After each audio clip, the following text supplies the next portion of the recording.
Assalamu alaikum, саламатсыздарбы? Бүгүн мен сиздерге Samsung A3 2017 A320F телефонун ушундай абалга түшүп калса, бул абалга түшкөнү бул телефонду сброс кылгандан кийин эле кайра Google аккаунт сурап, Google блокировкага түшүп калган деген маанини билдирет. Бул азыр ушул телефон ушундай состояниеде турган болсо, бул блокировкага түшүп калган дейт. Далени басып Wi-Fi-га улап, мен Wi-Fi-га уланып турат азыр. Далее кылсаңыздар, аккаунт сурап менюга чыкпай тура берет. Эгер аккаунт Play Market'in аккаунтун, Google Gmail аккаунту билсеңиздер, ошол мурунку иштеткен Gmail аккаунту билсеңиздер, Play Market'те иштеткен. Ушул жерге жазып, менюга чыгып кетсеңиздер болот. Эгер билбесеңиздер, ошону кантип ачат, азыр мен силерге көрсөтүп берем. Аны ачыш үчүн бизге мындай болгон ноутбук же болбосо домашний компьютер жана SamFirm деген программа. Ушул эки программа керек болот. Ошол программаны мен описанияга ссылкасын таштап коем, жүктөп, кудум видеодогудай кылып ачсаңыздар, телефон ачылат. Телефон Wi-Fi-га уланган. Эгер сим-картаңызда интернет болсо, сим-картаны салып иштесеңиздер болот. Эгер бирок Wi-Fi-га улаганыңыз жакшы, Wi-Fi башка телефондон Wi-Fi-га чачып уласаңыздар, ошол жакшыраак. Компьютерге телефонду улайбыз. Телефонду улайбыз.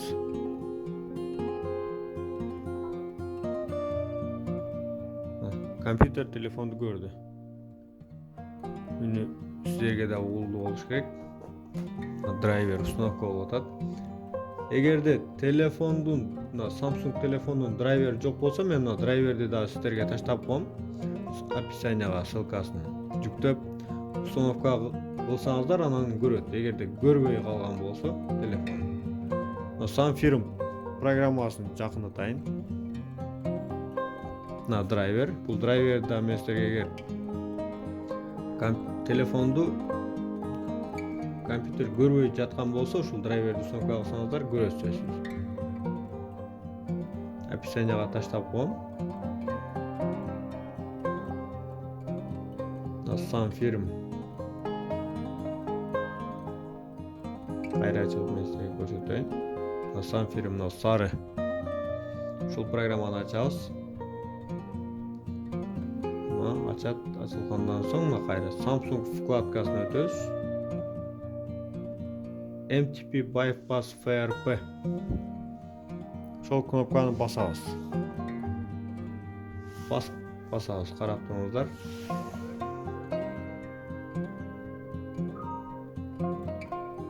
Окей.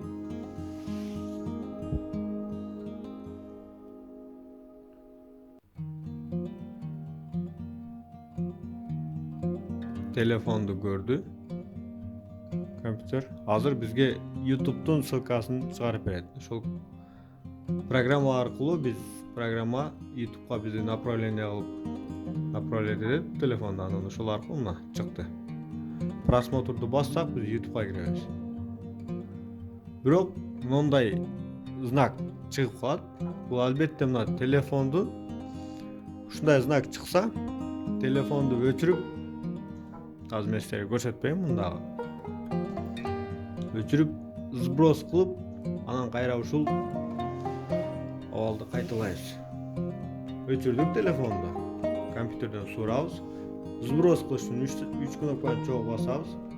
Жандыруучу, ортоңку кнопка жана үндү жогорулатчы кнопка, үстүндөгүсүн басабыз.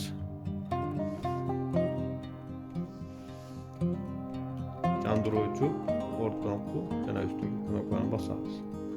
Бирдей басабыз. A3 деп жангандан соң жандыруучу кнопканы коюп жиберебиз, калган 2 кнопка калат. Бул знак чыкканда бардык кнопканы коюп жиберебиз. Азыр биз телефонду сброс кылуучу режимге киребиз азыр. Эгерде YouTube ошентип программа аркылуу YouTube'га киргенде обновить деп сурап калган болсо, сброс кылып, кайра ушул немени кайталасак, YouTube'га кирип берет. Бардык мындай знак чыккандан соң общий бардык кнопканы тең бир басабыз.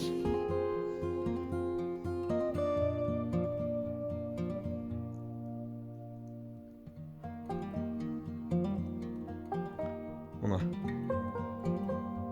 кирди. Жакындатайын. Wave Data Factor Reset. 5-ci Wave Data Factor Reset. Giriyoruz. Canlı knopka menü. Yes.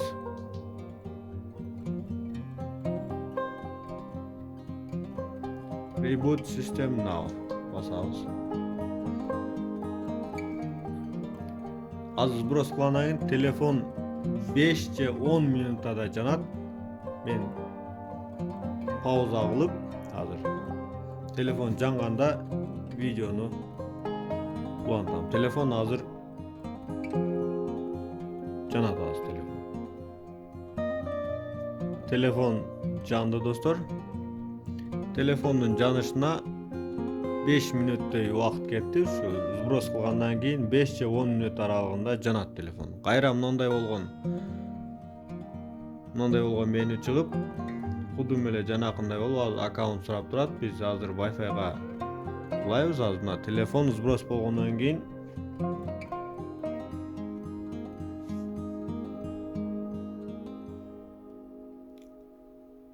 Wi-Fi'nin parolü da өчөт. İçinde бардык нерсе өчкөн сымал. Wi-Fi'nin parolünü жазайын. Parol жазылды. Подключить. Wi-Fi'ga ulagandan soң tezинен күтпөй туруп MTP bypass fair кылып неме кылабыз. Болсо узаараак дагы туруп калган болсо, бир 10 же 15 минут туруп калса, жанагындай обновить деп сурап калат. Ошо обновить деп мындай сурабаш үчүн сразу Wi-Fi'га улап туруп, MTP bypass fair. Окей.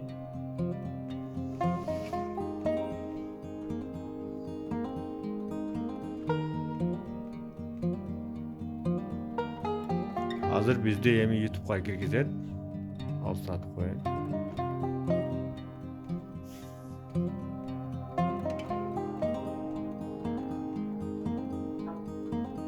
Мына. YouTube'ga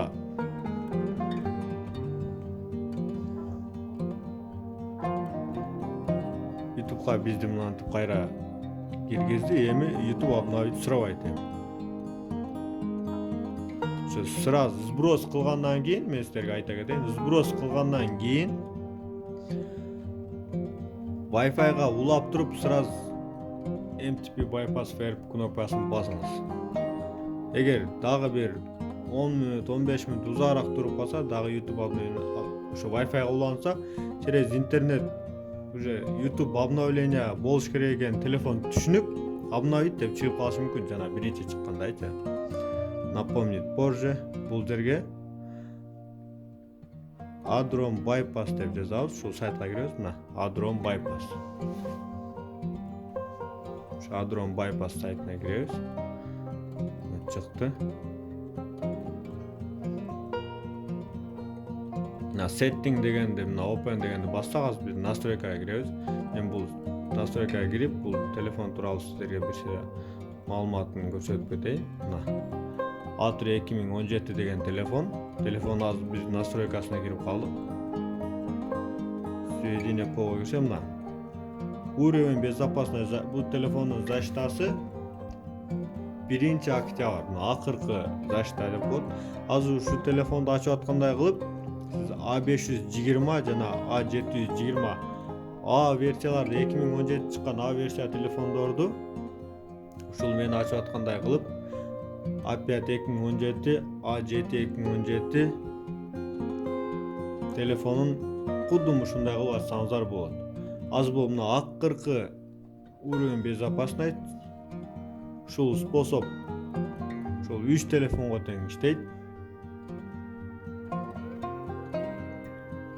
Назад кылабыз. Эми телефонду ачыш үчүн ачыш үчүн мен ошол кирген жерлериме кайталап кириңиздер. Мына биометрия безопасность данные киребиз. Другие безопасности киребиз. Параметры безопасности. Администраторы устройства киребиз. Нол галочканы алып коебуз. Выключить кылабыз. Артка кайтабыз. Настройканы келдик. Приложение дегенге киребиз. Приложение дегенге кирип туруп, бул жерден Google Play сервис Google Play сервисти выключить этебиз. Жанагы галочканы албасак, бул выключение болбойт. Мына жер мындай күрөң болуп тура берет. Ошон үчүн жанагы галочканы алып, анан бул жака киребиз. Мына выключить эттик, өчүрүп турабыз буну. Эми назад кылабыз. Кайра мына сайтка келип калдык назад кылганда. Бул жерде биз FRP Adrom деп, FRP Adrom ушул приложенияны көчүрөбүз. Мында реклама ачсам назад кылып башынан көчүрөбүз.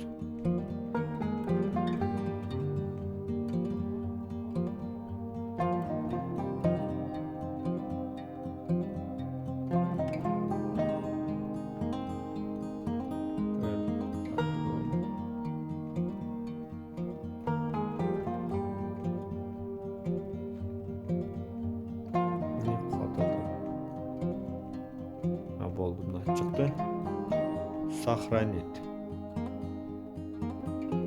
Закладкиге кирип, отмена, журналга кирип, журнал загрузок. Программа ушул жерге көчүп бүткөндөн кийин ушул жерге сакталат. Эми бул программаны установка кылабыз. Настройкага кирип, неизвестный жандырабыз, назад. Далее. Программа установка болуп атат.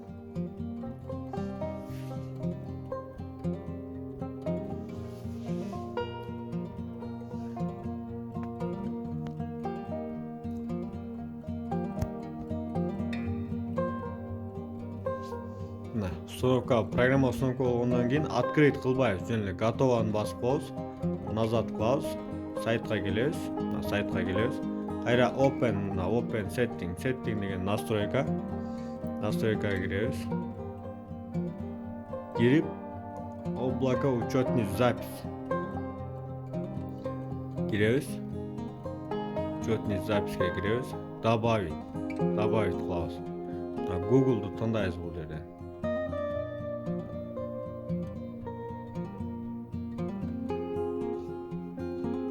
Бул жерге таяр создать кылабыз. Таяр иштеп жаткан Google поштаны жазабыз. Эгер Google поштаны кантип ачам десеңиздер, башка телефондон ачып туруп бул жерге жазасыздар. Логин паролун башка телефондон. Кантип ачууну билбесеңиздер, эгер мен поштаны кантип ачат, ошо видеосун кантип ача турган видеону YouTube'га жүктөп описанияга калтырып коем. Кирип описаниядан көрүп, анан ушул жерден кайра улантсаңыздар болот. Бул жерге таяр Google почта, мына Play Market'ке иштеп жаткан поштаны жазасыздар бул жерге. Мына создать кылбаңыздар, создать кылсаңыздар телефон кайра иши көбөйүп кетет. Бул жерге таяр почта жазабыз. Мисалы менде таяр почта бар, азыр Google почта. Ошону жазам.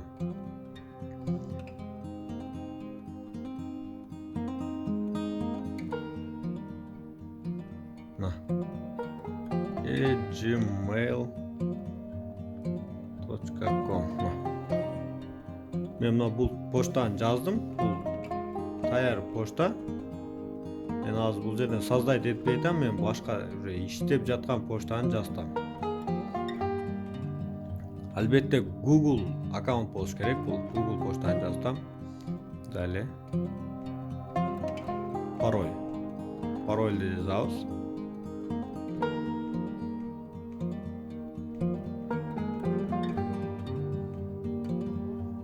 Парольду мен жаздым. Мына өзүм поштанын паролун жаздым. Сиздер өзүңүздөрдүн поштаңызды жазып, өзүңүздөрдүн паролуңузду жазасыздар. И далее. Принимаю. Болду. Биз бул телефонго аккаунтту киргизип койдук. Мына көрүңүздөр. назад. Приложенияга киребиз, приложенияга. Жанакы выключить этип койгон Google'дун сервисин кайра включить этип жандырып коебуз. Жанды. Эми назадты басабыз. Только назад. Жана менюга чыкканга чейин назадты басабыз. Назад. Назадты басабыз, эми далее кылабыз.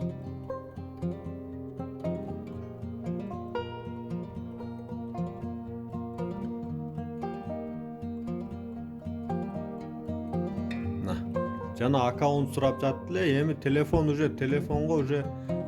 аккаунт добавление болгонун сразу түшүнүп, бул телефонго аккаунт добавлен деп мен мына азыркы жазган Google почтаны көрсөтүп калды, көрүңүздөр.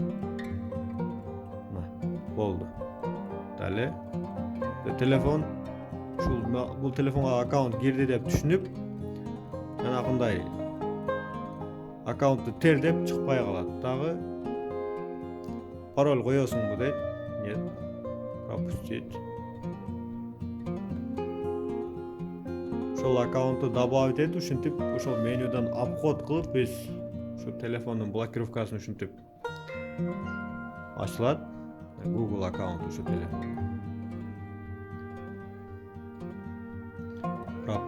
Пропустить. Готово. Телефон ачылды, достор. Телефон ачылды. Настройкага кирип, жанакы установка кылган программаны сөзсүз өчүрүп коебуз.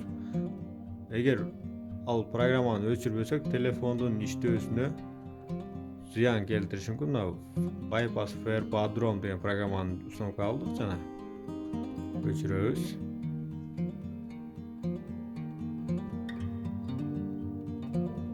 Буну өчүрүп бүткөндөн кийин кайра настройкага кирип, мына жазган биз телефонду обход кылыш үчүн жазган Google почтаны дагы өчүрүп коебуз. Google почтаны дагы өчүрөбүз. Эгер бул өзүңүздүн иштеп жаткан поштаңыз болсо, кааласаңыз өчүрбөй деле койсоңуз болот. Google почтаны өчүрөбүз. Болду, телефон ачылды, менюга чыкты. Достор, биздин каналга жазылыңыздар. Биздин каналда ушу любой телефондун программасын ачышты, блокко түшүп калса кантип ачат, программадан чыкса кантип программа киргизет, ошол тууралуу видеолорду биринин артынан бирин киргизип турабыз. Ар бир сиздердин классыңыздар жана подпискаңыздар бизге дем күч берип турат. Эгер сиздерде кайсы телефонду ача албай жаткан болсоңуздар, кайрылсаңыздар, видео ролик кылып ошол телефонду кантип ачат мен сиздерге көрсөтүп, видео ролик кылып жүктөп, же болбосо телефон аркылуу байланышып жардам бергенге аракет кылам. Саламатта калыңыздар.